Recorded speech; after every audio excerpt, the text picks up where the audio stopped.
موجود ہو تو انسان کو تڑپانے کے لیے صرف ایک جملہ کافی ہوتا ہے۔ حمید الدین ابو حاتم قریشی یہ کیچ اور مکران کے حکم روا گزرے ہیں، حاکم گزرے ہیں۔ جب ان کے والد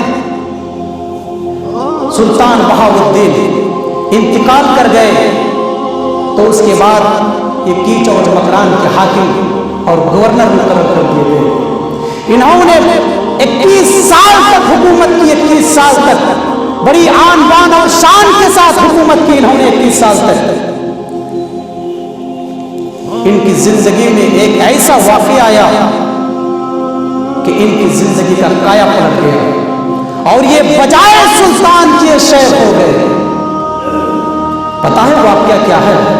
ان کا ایک بہت بڑا باغ تھا جس میں یہ ٹہلنے کے لیے جایا کرتے تھے، بہت بڑا باغ تھا اور اس باغ کے بیچ میں ایک محل تھا۔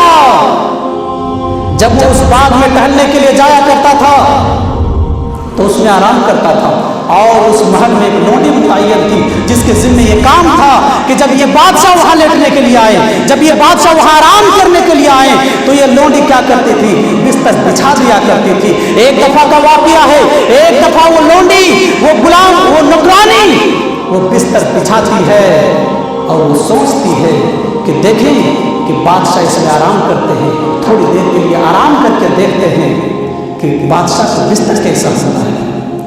وہ اس بستر میں بچھانے کے بعد لیٹ جاتی ہے، جیسے ہی لیٹتی ہے فوراً اس کی آنکھ بند ہو جاتی ہے اور وہ سو جاتی ہے۔ وہ بادشاہ ٹہلنے کے لیے آتا ہے اور آرام کرنے کے لیے اس بلڈنگ میں آتا ہے، اس محل میں داخل ہوتا ہے، کیا دیکھتا ہے کہ اس کی وہ لونڈی، اس کی وہ نوکرانی جو بستر کو بچھایا کرتی تھی آج وہ سو رہی ہے۔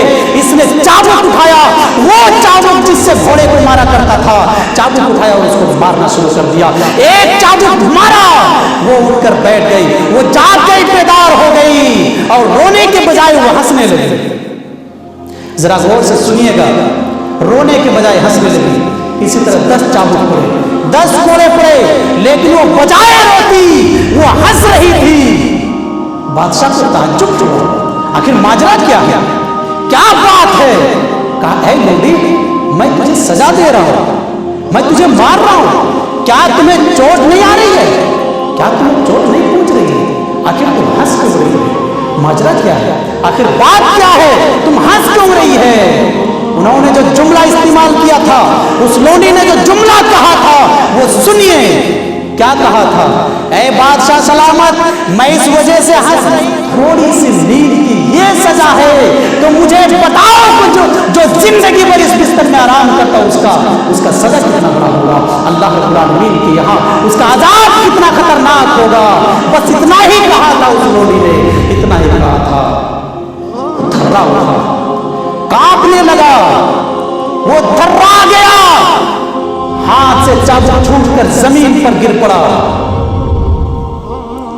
اتنا ہی کہا تھا اس نے، اے بادشاہ، جب تھوڑی سی نیند کی اتنی بڑی سزا ہے تو بتاؤ کہ جو زندگی بھر اس میں آرام کرتا اس کا کتنا بڑا عذاب ہوگا، کتنا بڑا سزا ہوگا اللہ کے۔ بس اتنا ہی کہا تھا۔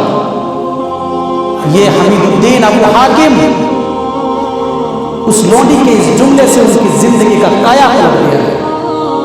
اب یہ بجائے سلطان کی شیخ ہو گئے، رونے لگے، تڑپنے لگے۔